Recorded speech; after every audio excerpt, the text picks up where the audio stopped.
पर वो तो ये आरोप लगाते हैं कि आप हिंदू मुस्लिम करने के लिए ये वाला इशू घुसपैठिया का उठाते हैं। चाहे आप हो गृहमंत्री जी, चाहे प्रधानमंत्री नरेंद्र मोदी, दोनों ने भाषणों में घुसपैठिया का मुद्दा उठाया। आपने कितने भेजे, ये वो पूछ रहे हैं। पहली बात तो ये है कि हम कुछ नहीं कर रहे, ये चुनाव आयोग कर रहा है, और पहली बार नहीं कर रहा है, कई सालों से कर रहा है। दूसरी बात, चाहे हिंदू हो या मुसलमान, अंजना जी, आप इस देश की वरिष्ठ पत्रकार के नाते मुझे बताइए, मुसलमान घुसपैठिया हो तो उसको मतदाता रहना चाहिए क्या? क्योंकि वो मुसलमान है।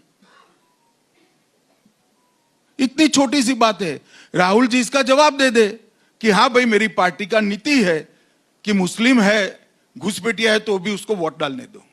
हमें कोई आपत्ति नहीं, देश की जनता को कहे, बिहार की जनता, देश की जनता निर्णय करेगी। घुसपैठियों में जो धर्म को लाते हैं, इससे बड़ा पाप कोई नहीं है।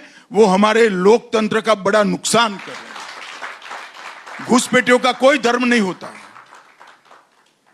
आपके सपनों वाला एक और राज्य आ रहा है, पश्चिम बंगाल, जहां पर मुझे पता है कि आपके अंदर ये कामना है कि वहां पर भी एक दिन बीजेपी की सरकार। ममता बनर्जी अभी से ललकार रही हैं कि अगर यहां पर आपने एसआईआर या कुछ किया तो लोग सड़कों पर उतर जाएंगे, आपके खिलाफ दंगे हो जाएंगे। ऐसा बिहार में भी कहते थे, क्या हुआ? सब पर्चे डाल दिए और चुनाव भी हो जाएगा, बंगाल में भी हो जाएगा। सवाल डेमोग्राफी चेंज का है। आपने भी कई बार भाषणों में इसकी चर्चा की है, प्रधानमंत्री ने भी लाल किले के प्राचीर से चर्चा की घुसपैठियों की।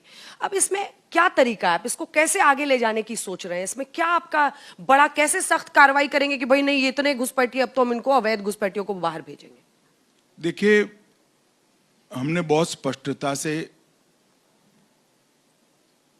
देश की जनता के सामने हमारे विचार रखेंगे। हम सबसे पहले इनकी पहचान करेंगे, फिर मतदाता सूची से इसको डिलीट करेंगे और फिर डिपोर्ट करेंगे। डिटेक्ट, डिलीट, डिपोर्ट जो आप कहते हैं, ये हमारा पार्टी का तय एजेंडा है और इसमें किसी को कंफ्यूजन रखने की जरूरत नहीं।